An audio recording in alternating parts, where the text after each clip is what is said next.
doing, everyone? It is Sunday night and it's 8 o'clock and it's time for some Braw Cast Live. How the bloody hell are you doing? Wherever you are, tune in, tag your pals. Let's get ourselves a big viewership. If you've never been a part of Braw Cast Live before, first of all, let me introduce myself. My name's Billy Kirkwood. I know I look like a goth Yorkshire Terrier, but let me explain what happens on the show. It is brought to you by, of course, Braw Beard Oils, the premier beard oil and accessories company right here based in Scotland, but we go all across the world. You can get yourself, look at this, you can get yourself the very latest Santa Bros oil if you want to get that in time for Christmas. The way it works is on this show, it's not just about talking about beards. It's just not talking about big hulking men. It's just nothing like that. The way it works is we always talk to people. We talk to ambassadors. We talk to interesting folk from all around the world. So yeah, we might get on some beard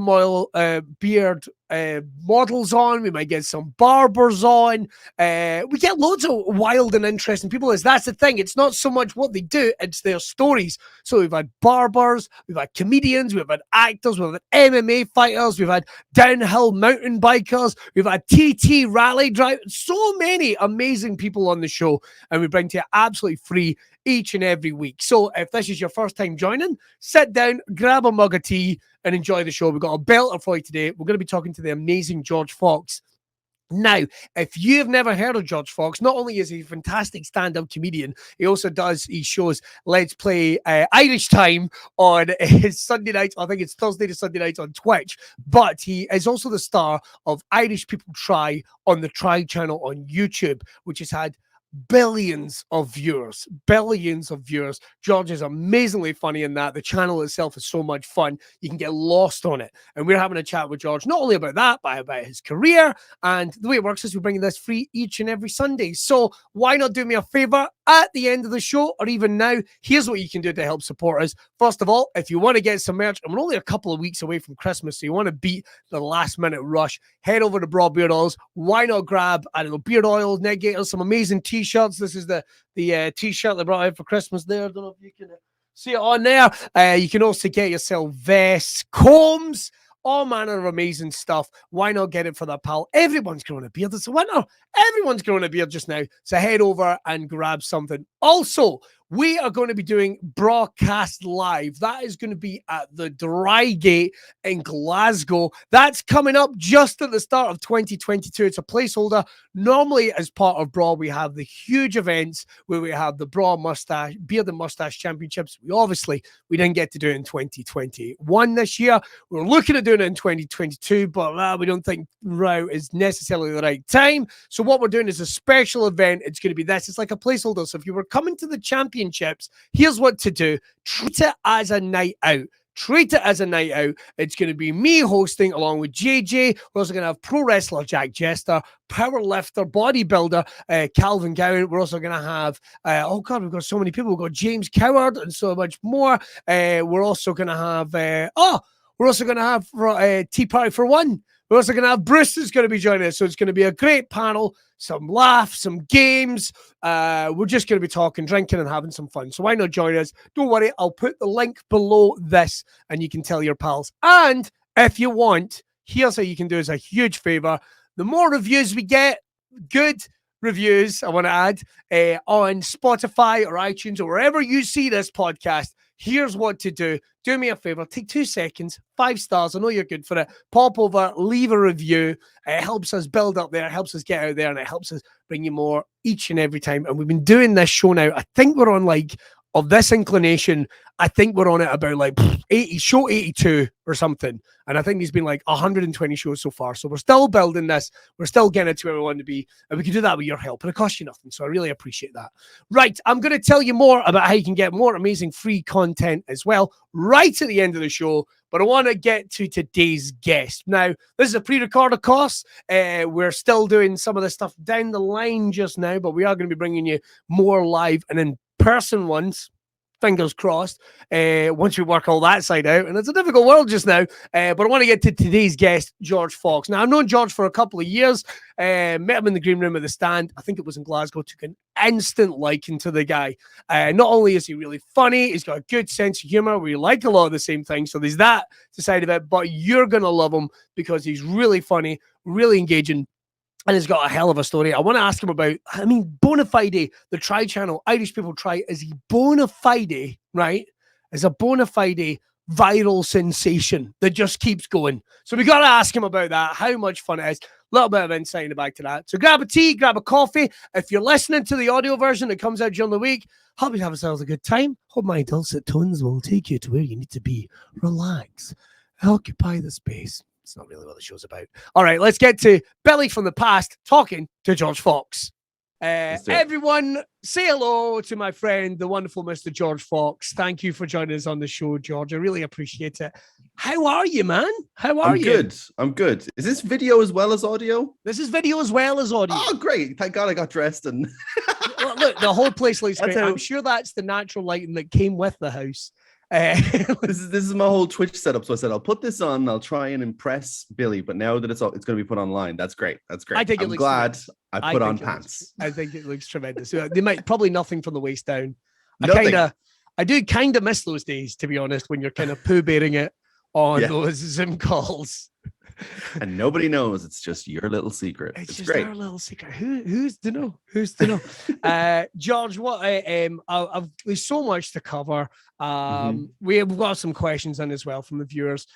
First of all, though, I have to congratulate you on your stupendous beard that I'm looking at just now. That is a belter, if you don't mind me saying so.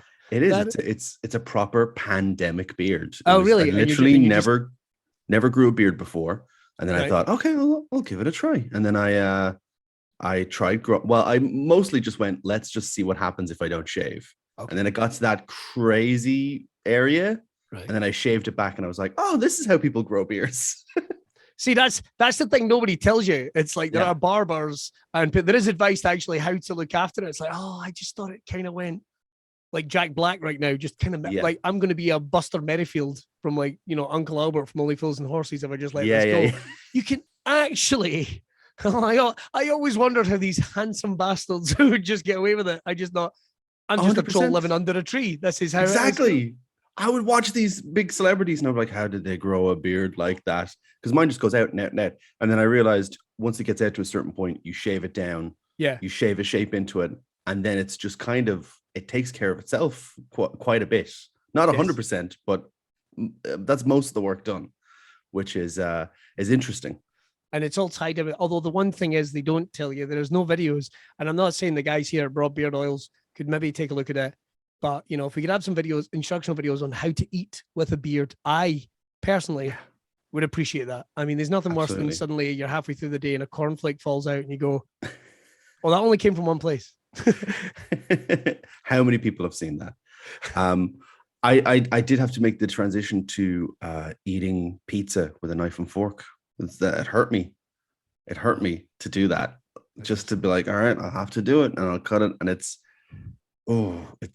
sends a shiver down my spine. But if I try to eat pizza with this, it's just. I would like to give my condolences. I know that must have been hard for you. I like to you. The last 2 years have been the hardest on me, really. But let's not discredit the pizza thing. Let's not discredit the pizza thing. George, we got to talk about your back out gigging, which is awesome.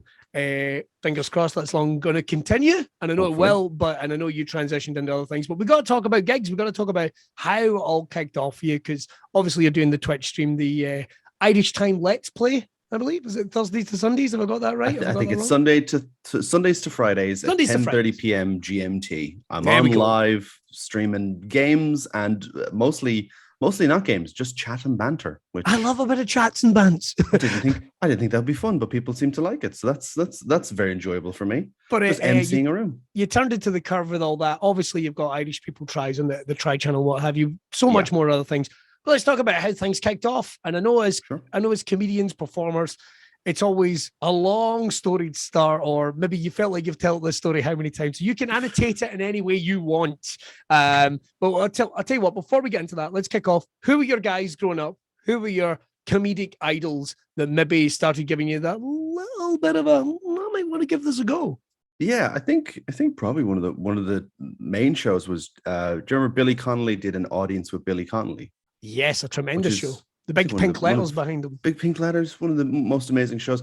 I remember watching that as a kid, and there's all these like comedy actors, and there's all these celebrities, and there's all these people, and you're watching them, and they're the audience. Like it made him look like he's a whole different level. He's totally separate. He's somewhere between us and celebrities, like off to the side. He's his own thing, and I thought that was just amazing to watch. You'd see people who in the audience who would be comedy actors in shows, and even they just could not hold it together. And I remember watching my whole family lose their minds, everyone in the audience lose their minds, and it blew me away. That show was like, oh, this is such an insane level of fun, and like it was just otherworldly to see someone. Do you know, one of the things I thought was cool about that when I saw it was kind of weird seeing, like, you see celebrities and other performers out of context, but they're just the audience. They're a punter for the night, and they're having a great time. Yeah.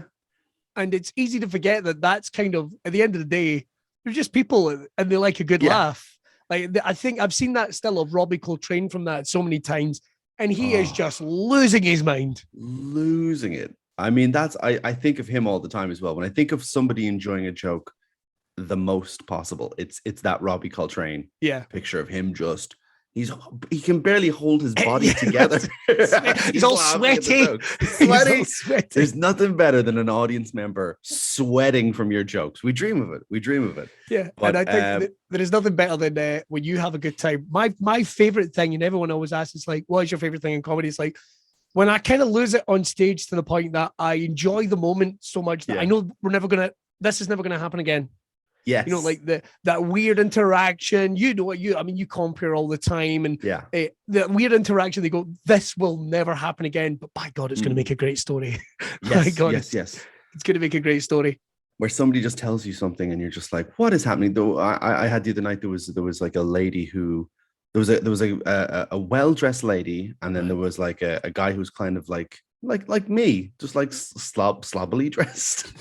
And I asked him what he did for a living, and he was like, oh, I work in fashion. And I was like, oh, okay, what does she do? And she's like, oh, I'm a police detective. I'm a detective. And I was like, if you gave me a million guesses of who was who, I would guess wrong a million times in a row. There's just, you both looked like each other's jobs. Like he looked like he was about to smoke a cigarette and go, I'll never forget that one case. Whereas she was so well put together. It was amazing to see. It sounds like the plot of a Mind Swap detective show. I said, it's Freaky Friday. Did you guys wish in a well before you came here? Did you be like, I wish I was in fashion. I wish I was a detective. And then here we are. I got to admit, I'd watch that. I would totally watch that. But the second end, I was looking at the audience like, I'm going to miss this. I'm going to miss this when it's gone. Can't explain this to people afterwards. It's just gone forever. I think my favorite one that's ever happened to me actually happened at the Fringe this year, where I always like asking people how they met. Genuinely, I'm always interested in how you met. And there was a lady that went, oh, you don't want to know? It's like, well, as soon as someone goes, you don't want to know, I definitely do. Want to know. And what it was is her now husband was a twin. And she and his brother had been on Married at First Sight. Oh, yeah. And she had went, oh, they're from my area. I'm going to see if I can look him up on Facebook. Saw he had a brother and hit on his brother and then married him. So basically she went, oh, I quite like that. I wonder if there's any more of those available. Went online, buy it now, and it's worked out for them. So delivered within 24 hours. Nice. Delivered within 24 hours with a drone, no doubt. With a drone. Yeah. It's an interesting way of doing things. So Billy Connolly, a big inspiration.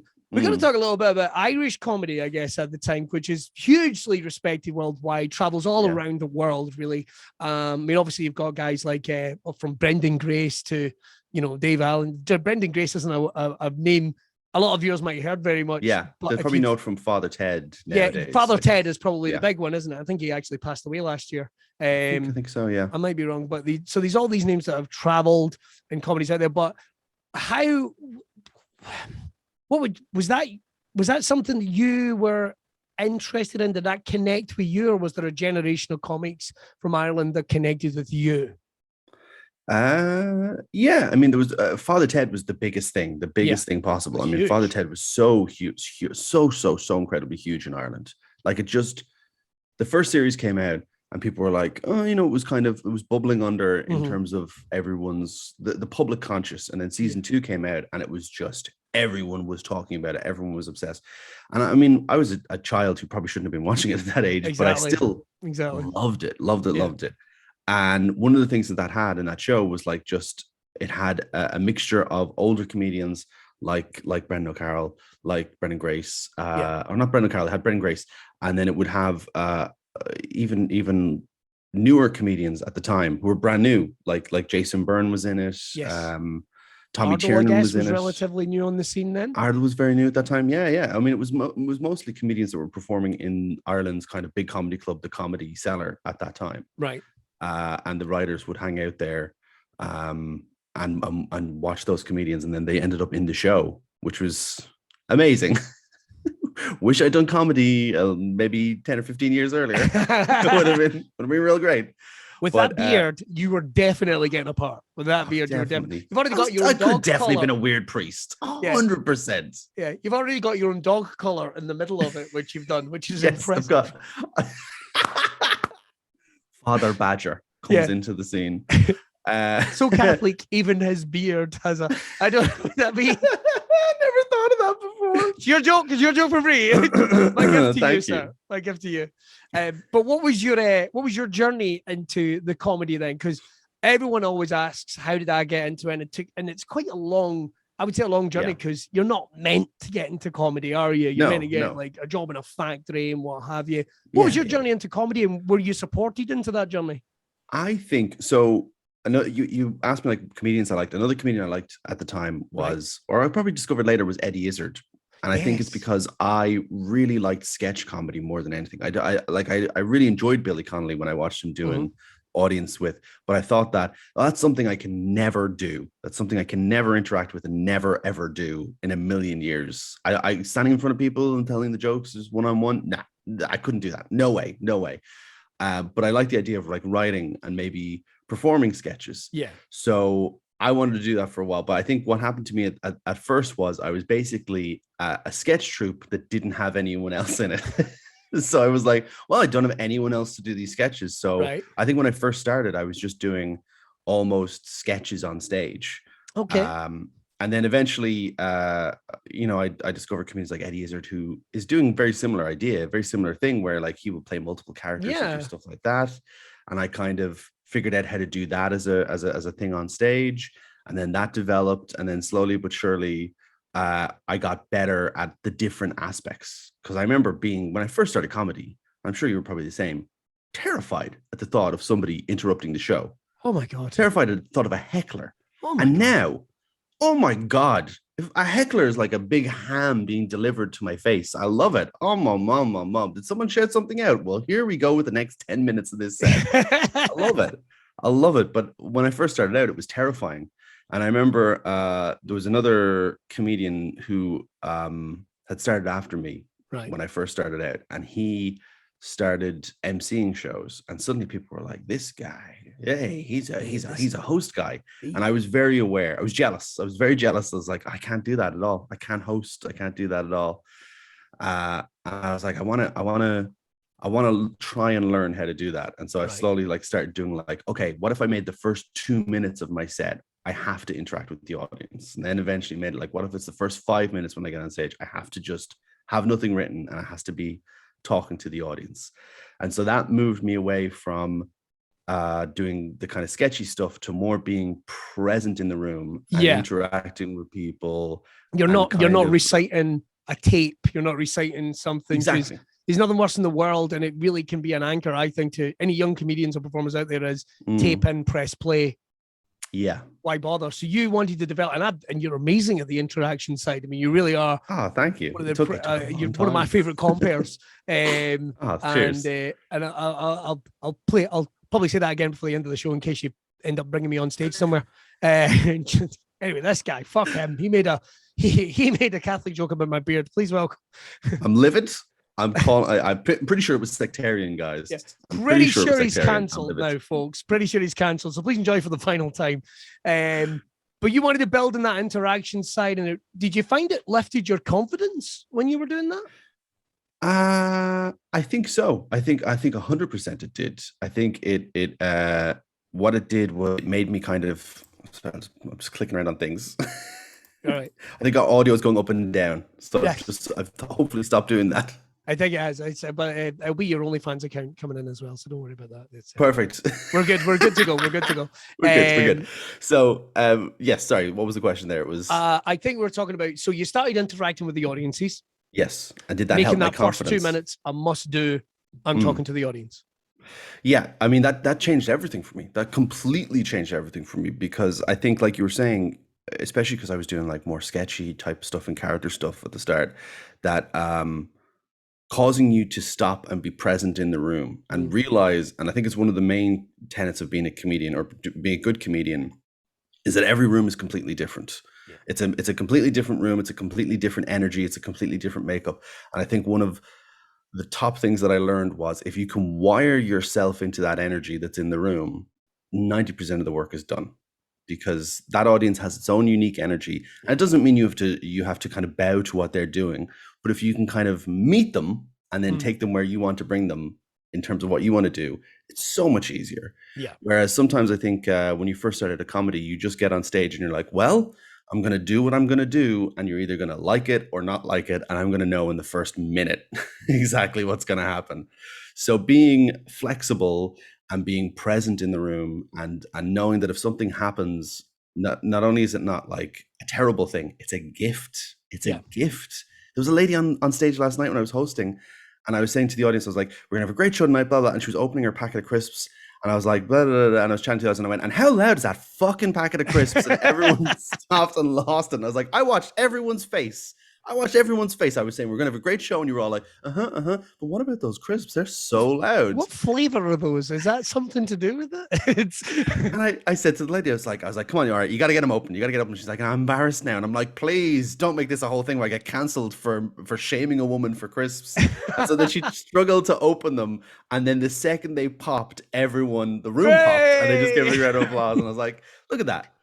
That could have been, had I not acknowledged that, had I just kind of ignored it, it would have been a distraction. And now everyone in the room is way more present, because like I'm present, they're present as well. They're looking around, they're like, oh, this is great. We're here. That was live. That was a real thing, which puts that energy into the room that I think you want as an act. And it's like you say, it kind of dials everyone into your energy. They get to know a bit about you. They get to know a playful element to this, because, I mean, here's the big secret that we don't tell anyone, but it's like, we want you to have a good time. Like we want it. This is fun. This is fun.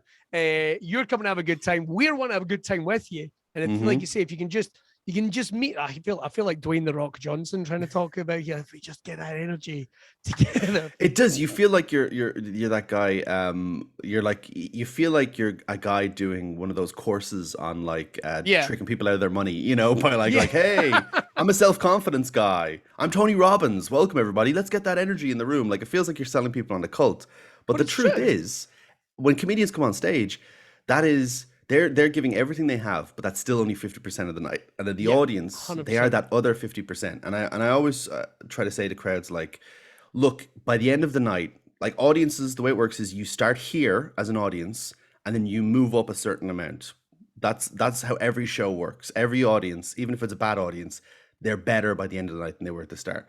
Yeah. But the trick is, the higher up that list of that kind of spectrum of excitement you are and being engaged, the higher and better it gets at the end. So I always feel like if people can just start here, they'll end the show there, rather than starting here and they're like, oh, that was okay, we had a good time. It's one of those tricks, like where I wish you could just shout an audience, like, just unfold your arms, stop thinking, oh, oh, they're going to win me over. Stop doing that. Just decide right now you're going to have a good night. And I promise you, it makes it so much better. I think I remember you once saying to a crowd at Monkey Battle, it's like, just forget everything that's going on in your life. Forget everything that's going on in the world. We're here for a good time. And you physically see people going, oh, yeah, he's right. He's absolutely right. It just, forget about work. Forget about Susan. And we all know what Susan at work's like. That. I don't know what Susan's like. Get me started. Don't get me started on Susan. Fucking Susan. You fucking hell. Anyway, this is our Susan Free Zone in this podcast, so we'll move on. Sorry. I can't believe I was shocked when you brought her up. I was like, oh, here we go. This is getting edited out. It's gone. So in terms of you start doing gigs, you start getting booked, it's always the most exciting time because particularly when you're passionate about it, and I know how passionate you are for your live work, it can be it's a hard thing to do, but to get through that initial, once things kind of start rolling, it's very exciting. So were you, even in those early stages, did you start, I haven't even asked, did you start gigging in Ireland or were you gigging over in the mainland? Started gigging in Ireland. Right. I gigged there for the majority of that time. Like that was like 10 years of gigging in Ireland. That's mad. And I mean, I thought I was going to be there the whole time. I thought that was going to be it. I thought I was going to be gigging in Ireland, and that would be really. I thought I would just be a comedian in Ireland. So I thought that was all I wanted. Was like, oh, just gigging in Ireland and doing comedy in Ireland. That's all I need really. I like that. There's people that work and live in Ireland. I mean, I was seeing someone that was living in Ireland, and I was like, oh, we'll get a house. We'll live in Ireland. I'll do comedy here. This will be great. And then over time, things change and you realize, I guess I didn't realize at the time how, and the writing should have been on the wall with every major Irish comedian, had gone to the UK and come back to Ireland. You suddenly realize like, oh, that's how it works. You leave Ireland because Ireland can be a bit weird in terms of like the only comedy club that Ireland had, the first one, was set up in 1989. So there was no comedy in the 70s or the 80s in Ireland. It was like right at the edge of 1990. Wow. The comedy started. And that was the Comedy Cellar that's still going to this day. Yeah. So, and that was Ardal O'Hanlon and a few other comedians that were in a sketch group called Mr. Trellis, and they set that up together, and it was just in a pub. And like, that's the interesting thing with Ireland, is that all of the comedy clubs are kind of just rooms in pubs where comedy is like on the side of a pub, there's very few kind of comedy venues. And I think because it didn't have that culture there was a certain degree of doing shows in Ireland that no matter how good you got in Ireland, Irish audiences sometimes would be like, yeah, but meh. But then you go over to the UK and you do well there, and you come back and they're like, oh, okay then. Oh, jet setter. Oh, you got on a flight for 45 minutes and did a gig and came back. Well, fancy Mr. Morocco here. Oh, this guy's done the snooker bar in Fife. Well. But it's like having Ryan Gosling in the room. I'm loving this. I'm loving this. But yeah, I didn't kind of realize how small of a pond it was until kind of stepping out and going to do the Edinburgh Fringe, and you see how many acts there are, and you see how many people are performing, and you see how many gigs there are in other countries, and it shocked me because like in Ireland again, there's lots and lots of gigs, of small gigs in Dublin, and then outside of that, there's like one in Cork, there's one in Belfast, there's one in Galway, and that's it. That's about it. You're right. I mean, even now, I mean, there is a much healthier scene now, I would say. But even then, these spot gigs in venues, not kind of like there is in Scotland, if we're honest, but there's probably a little more. Probably a little more, yeah. But you're right. I mean, you've got the Cellar.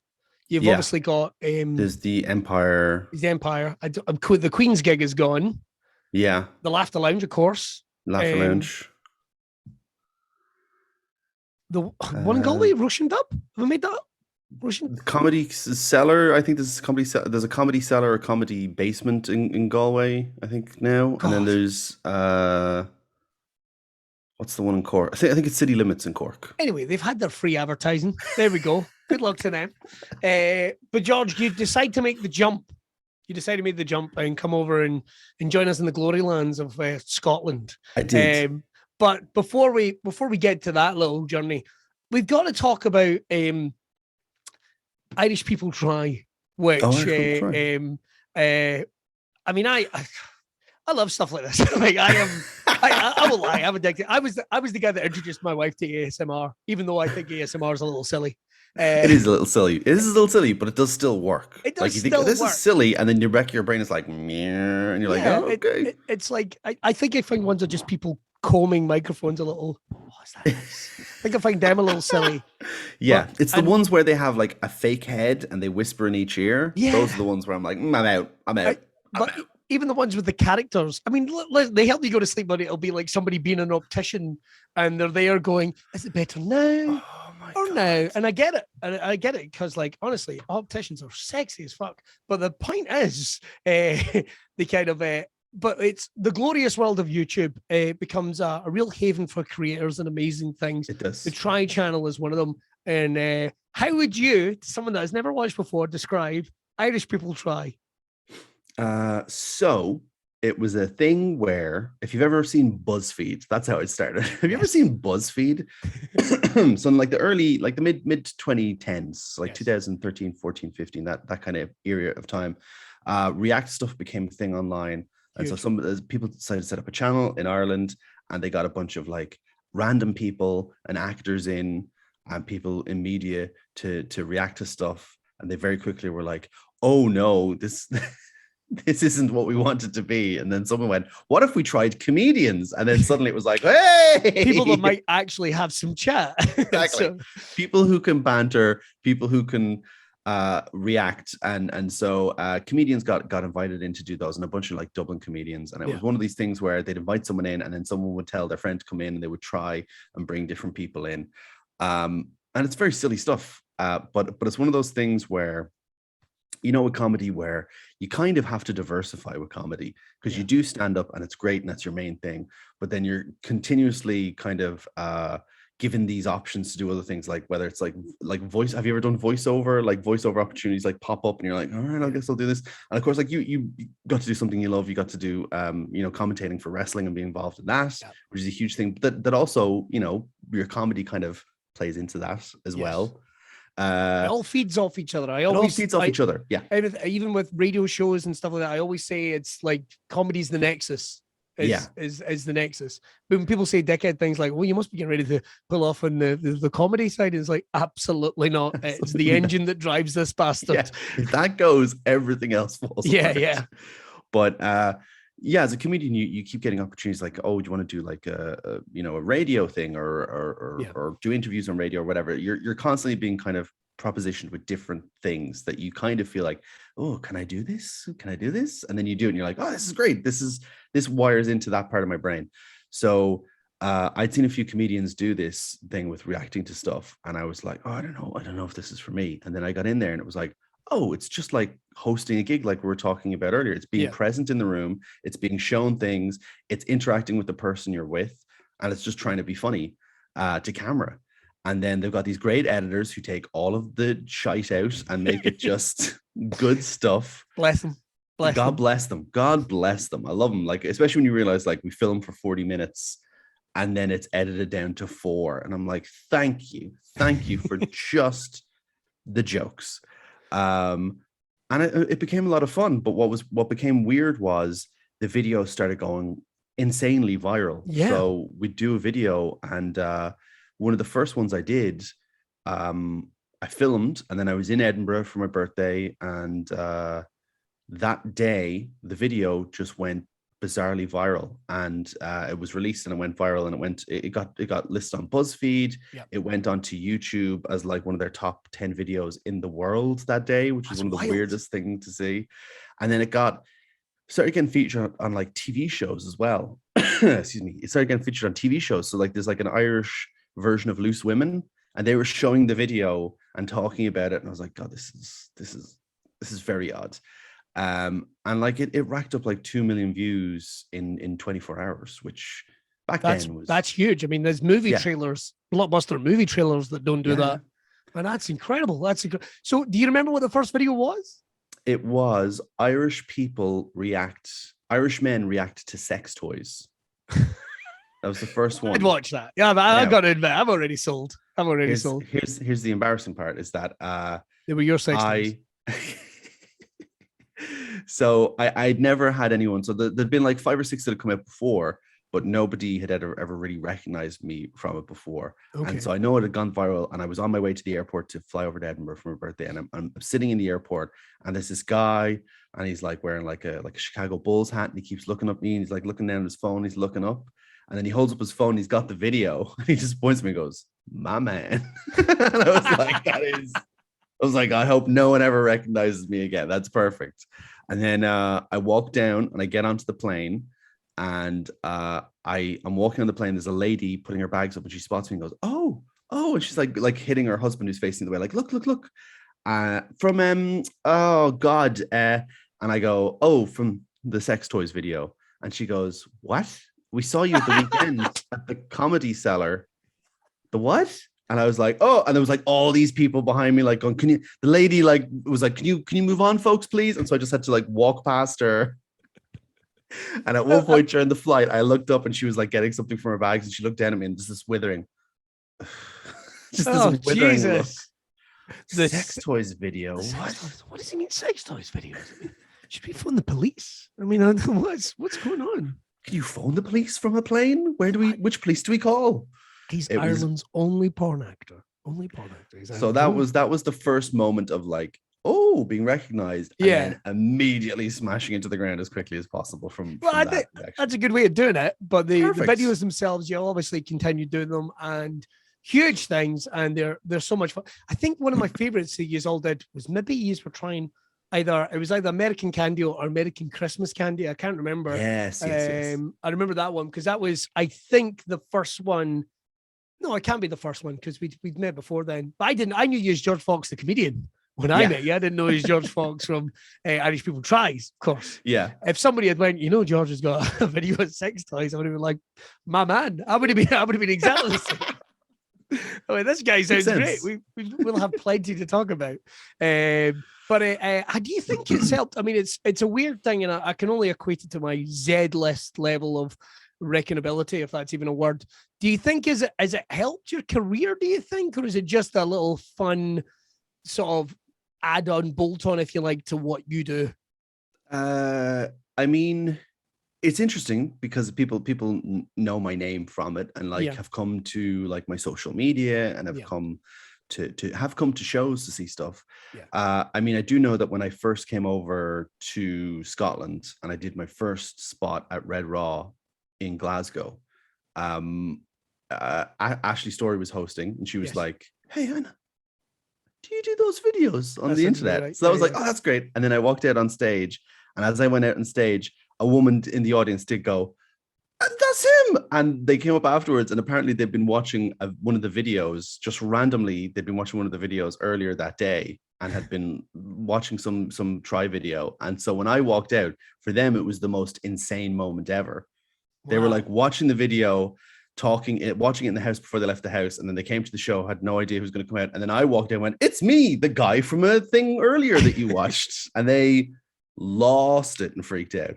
And afterwards they were just, they lost their minds. But it was I had a lovely gig, and I was like, "Oh, cool. This feels," even just coming over and doing my first gig for the stand, I was just like, "This is great." Hey, that's nice. This is lovely. Took away all the tension. Somebody knows who you are. Certainly does take well, at least someone's going to like the gig. It's always nice. Although when you say that about you coming in, they're going, "Oh," all I could think of those little kids get surprised by John Cena videos. That is literally all I could think of, was somebody seeing a cut out of your face and then I burst through. It's the guy from the sex toys. Me bursting through the cowboy head. Hey, it's me. I would love, on the last day that we're all gigging ever, that's got to be how we do it. That's got to be how we do it. But we got to come to everything. We're moving in a really positive direction, overdoing the festival and what have you. Then the big bastard of lockdown came and slapped us all on the balls. But you were one of those comedians that really turned into the curve. Obviously, you already had the online presence, and you grew yourself as on Twitch. I think I would have to say with Irish Time Let's Plays. Was that something you were aware of? Because I've always been a bit of a Twitch follower, but not really a participator myself. I have to admit, even when lockdown happened and there was a lot of other comedians going, "You have to do Twitch," I was just like, I just can't. I don't know what it is. I just can't. Well, what made you take that dive? What is interesting is I didn't actually do Twitch during lockdown. Did you not? Well, no, because I'll explain what happened. So, like, we went into lockdown, and I was very much like, people were like, "Oh, I'm pivoting, and I'm going to do this, and I'm going to start doing like live stream stuff, and I'm going to do that." And in my head, and it sounds so stupid from where we're at right now, in my head, I was like, guys, this is only going to last a couple of months.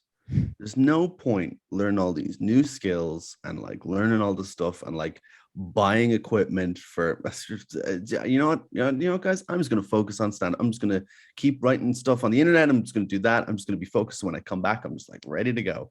And I held off more than I think most did in terms of like being positive and thinking, I've got this. When we come back, I'm ready to go. And people were so depressed and stressed over that first, up until Christmas that year. Definitely. People because we weren't bringing back gigs, but then like I was lucky where I got to do some shows for like, the Stands live shows and then Monkey Barrel's kind of show to kind of raise awareness of Monkey Barrel helping that venue. So I still felt like I was popping out and doing gigs, and I was like, look, we're going to get back to it. And other people were talking about Twitch and live stuff, and I was like, yeah, good for you. But I'm not in the headspace, because when I get into something, I get very into something, and I just didn't want to dip my toe into a whole new platform. And I think it's more because, I spent so much time trying to build an audience on Twitter and Instagram and YouTube, and like doing the YouTube videos with Try, and then doing the YouTube videos with my own sketches and own comedy stuff. The idea of adding another platform just made me go, oh, that's I felt like I was going to be like splitting my attention with everything else. No, I totally get it. I totally understand that headspace. I was kind of the same. Like people would say, what about you doing Twitch? It's like, but I do a breakfast radio show every day where I have to do 4 hours of content every day. It just feels like trying to tack a Twitch thing on. I was doing Monday Night Improv with the guys, and it felt like, but then he's enough on. And again, I'm nothing but a supporter of everyone that was doing it. Absolutely. But you are kind of, as where business owners, it kind of goes across the stream, doesn't it? Like business owners and musicians and what have you, they're like, well, maybe I need to work on this to focus on what happens next, because something is going to happen next. We're not exactly. Going to be... You've only got so much energy. You've only got so much creativity. You've only got so much, potential energy to put out there in things. And when you start spreading it all at everything all at once, or into new things. And I started getting that worry of like, what if I start doing this and it goes well? And then I'm like, oh, comedy comes back, and I'm like, oh, panicked, which is such a silly thing to think. But it was just, realistically, I was in denial, and I just didn't want to accept that comedy was or could be gone for that long. Because since I started doing comedy, I had not gone more than maybe a month, maybe 6 weeks at most, without doing at least one gig. Like that was so the idea of not gigging for 2 months, like I was a rack of emotions and everything after like 2 or 3 months of not doing gigs. The idea of someone going, why don't you do this completely new other thing that you can learn? I was like, no, I'm good at this thing. I don't want to do a new thing that I don't know how to do and I'm bad at. So not easy for a lot of people, particularly when you love something. And that's the thing with and I'm sure anyone watching will be able to understand this. If you've got a passion for something, you love it. I mean, you love it. You're not ready to let it go. It's like, because then you've got to grieve it, and then it comes back, and you're like, what? That's 100% what it felt like to me. It was a little bit of letting go of comedy, and it was a little bit of accepting that maybe it's not going to come back. Which at that point we just didn't know how things were going to go. We didn't. We didn't even know if clubs were going to survive at that point. And I mean, it was very intense. And so it got to like Christmas, and then it came into the new year of 2021 of this year. And that's when it hit me all at once. Everything just hit me. And I was like, oh my God, what is going to happen? Like, I haven't done anything creative. I feel like I've just been in a cocoon for 10 months. I don't know what's coming next. I have no concept of what to do. Everything is completely out of my control, and I'm just stuck. And so I think I sat down and I started watching people on Twitch. And so that was wonderful, because it was like an outlet for that, where I was seeing people and I was connecting with people again from comedy, and a lot of, people who were just doing Twitch. And then slowly but surely I was like, okay, well, maybe I'll just do a tutorial tonight. Maybe I'll just do a tutorial on how to stream. And okay, maybe I'll just find out about cameras tonight. And slowly I put it together. And so it was impossible at the time to get like, now I've got like a lighting rig, I've got a camera. Yeah, that's right. I've got a microphone arm. For a while, you just could not buy that stuff at all. Nothing. It was impossible to get. Even terrible cameras on Amazon were like, we're charging you 3 times the price, and it'll still be 3 months before you get it. Yeah. So eventually new things got released that I could actually get my hands on. And then I organized to do a date, and I was like, all right, like it got all the way to May, and I was like, all right, 22nd of May, I'm gonna start streaming, and we're gonna see how that feels, and maybe I'll just get something out of that. And literally 2 or 3 weeks before, I got a shout, and it was like, hey, we're doing our first gigs back on the 22nd of May, so we'll see. So I literally went, did my show, came home, and did my first live stream. So I could not live stream.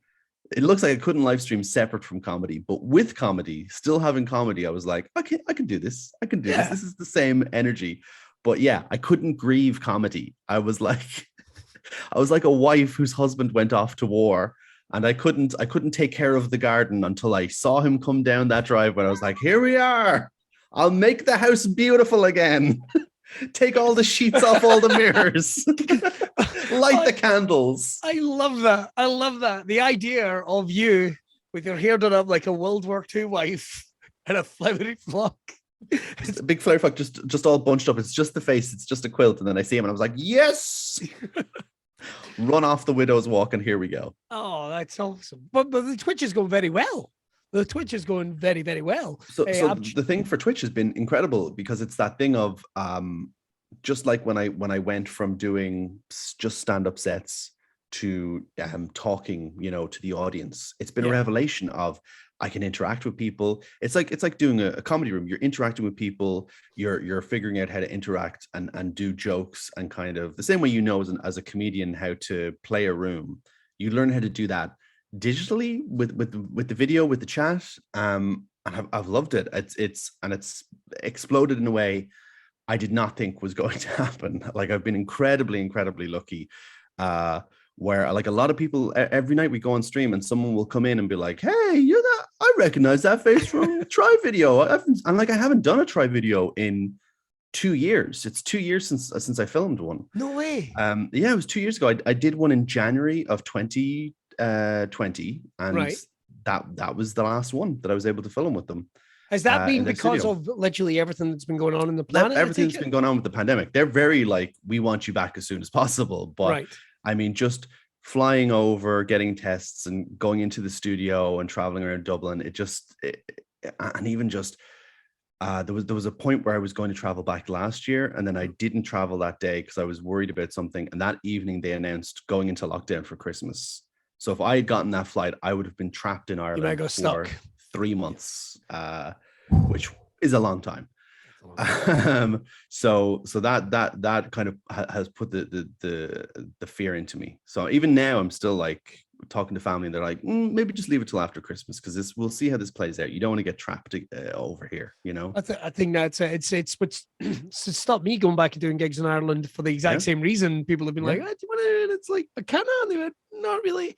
You can try. Yeah, that's the vibe. Yeah, I've actually probably gigged with more Irish comedians coming over here than I have the other way around. So comedy only came back like less than a month ago in Ireland. Pretty much, yeah. So came back, and it's already been shut down again. So it's shut down now until January. So, which is bizarre, because I have people messaging me and they're like, I can't believe that you've been doing comedy since May of this year. And I was like, yeah, it's been great. But then I have a friend, Lalsey Byrne, who is a comedian as well, and she's on the Try channel, and she was in New Zealand when lockdown hit, and she's been performing comedy. She just stayed in New Zealand. Oh wow! She has family there, and she's just stayed there. And I don't know if I don't think she's ever going to come back. I think she's just made her life there now, and it's amazing. Like, she's posting videos all the time. But she literally started doing comedy there from like July or August of 2020. They were doing comedy shows again. Wow. So she performed the September Fringe, I think, in Wellington, in New Zealand, in 2020, and then has been doing comedy ever since then, all the way up to now. So I know I'm a bit livid. No. But like, that's amazing. You hear these stories about other people having these completely different experiences based on how things have been handled. It very much is, though, and something, it's going to keep evolving and keep changing, and we're going to find a way to get through all this. I really genuinely believe that. That's what my headspace is right now, and I think we're going to. Let's put it this way: we're not locked up right now. We're going to be back gigging soon. It's all good. And well, not gigging. I'll level with you. I've got gigs between now and New Year's, which I would really love not to get cancelled. So the same thing. I'm like, please. Yeah, but we'll see what happens. Everyone stay safe, I think, is the advice. Absolutely stay safe. And I think one of the best things, like I'm very lucky with where I get to host my shows in Monkey Barrel Comedy, that they're very conscious of the COVID stuff. Because when people come in, they get scanned with the buzzer thing, they get the hand stuff. If they don't have masks, they're given masks. And then like as the host, I'm wiping down the microphones between, and there's the majority of comedians have been coming up to me and be like, oh, thank you so much for that. Like, I have such stress about it. And just to see you wipe it down just gives me like, oh, okay, this is fine. And then there's a few comedians who go up and are like, this is a bit much, isn't it? It's really not. It's really not. It's really not. It's really not. Pretty, it's like, I remember there was a period there where I didn't have a cold for like 18 months. And it's like, maybe it's not that bad. Not that bad. And also then you suddenly realize that a lot of comedians are absolutely filthy. So it's quite nice. I don't want to mention any names. Yeah. But you know who you are. You know who you are. People think me, and then they get close and they go, that beard smells immaculate. And I'm like, that's the trick. That's the trick. I look like a dirty boy, but this filled with beard oil, sandalwood. Well, don't worry. We're going to get you as a little gift. This is where we're going to get you some lovely Braw beard oil here. There's the Santa Braw. I think we're going to get some of that sent out to you. Perfect branding we've just done on this right now. How perfect was that? Perfect. You just brought that in naturally. That's why you're a pro star. A couple of quick questions from some viewers. We've got Adam Davidson, who's actually sent us a big fan of George. Seen him at the Fringe a couple of times as well. And of course, discovered him on the Try channel, which is cool. Amazing. What was the most disgusting thing that you have tried on the Try channel? Oh, it's very hard. I think we did a video in lockdown where they had me film it here on against this wall. Right. And we sent it in, if I can say that one, and it was homemade, disgusting cocktails. So they were just like, go buy whatever you want, make it, and then we'll tell the other 4 people to make it at their house, and then they'll all film it and you'll all drink it. And so mine was, to be a little bit Scottish, I made a salt and sauce. So it was like salt and brown sauce mixed with vinegar and some vodka and stuff. But it was like just a splash of it, just a little flavor of it. And it was all mixed together and it was horrendous. It was not good. But one of the other guys made something called a vampire. And I think it was tequila. Right. And then it was garlic sauce because of vampire, I guess. And then it was Bailey's. And I don't know if you noticed, but when you put Bailey's into rum or tequila, it coagulates immediately. Right. So it's like pouring in just sand. It's just this goop. And then, so I poured that in. And then the last drop was like a few drops of like hot spice or something. It was a horrible concept. And I drank it. And so when I throw it back, it's all the heat of tequila mixed with garlic hitting your senses. And then like just a disgusting sandbank of Bailey's just hits your tongue and just sticks there. That was by far the worst. That was so bad. And I had to have it here. I still look at that part of the room and I don't feel the same about it. I don't. We're going to get an exorcist in just to make sure that side of the room. That sounds horrendous. I thought it was going to be something like, it was like a sour cream Twinkie or something. I didn't think it was. So bad. And honestly, if you look up that video, it's one of the worst things. And you can tell, like I'm shook for about 2 minutes after it. But ironically, that was the day they discovered the cure for the vaccine. So the cure for the vaccine. No, the cure for the vaccine. Sorry, the cure for the. We brought the cure for the back, everyone. That's where Omicron came from, ladies and gentlemen. I drank a shot. Conspiracy theorists, if they ever find this, are going to love it. They give it away. Well, let's be honest. If somebody sees a screen grab of this, they're going to assume the two of us are definitely talking about conspiracy theories. Definitely. That's the vibe that we have. And that will be our spin-off podcast. It will be Scottish and Irish try conspiracy theories. I think it's only a matter of time. I'll leave you this last question. This one comes in from Jamie Kennedy. He has said, what is your favorite joke? It could be your own or it could be someone else's. It's a pretty general question for comedians whenever we get them on the show, but I think it's a good one. Is there a particular one that you always just chuckle at that's a particular favorite? Man, that's so tough. That's so tough. it's like asking you what's your favorite note of like music, you know, because everything's kind of weaved in and out of stuff. Oh my God. Favorite joke. I feel let me rephrase the question for you. Yeah. Is there a comedian that you enjoy that maybe most people wouldn't have heard of? Let's spread the love forward a little bit. A comedian that you just enjoy that maybe isn't getting the attention they shouldn't just now.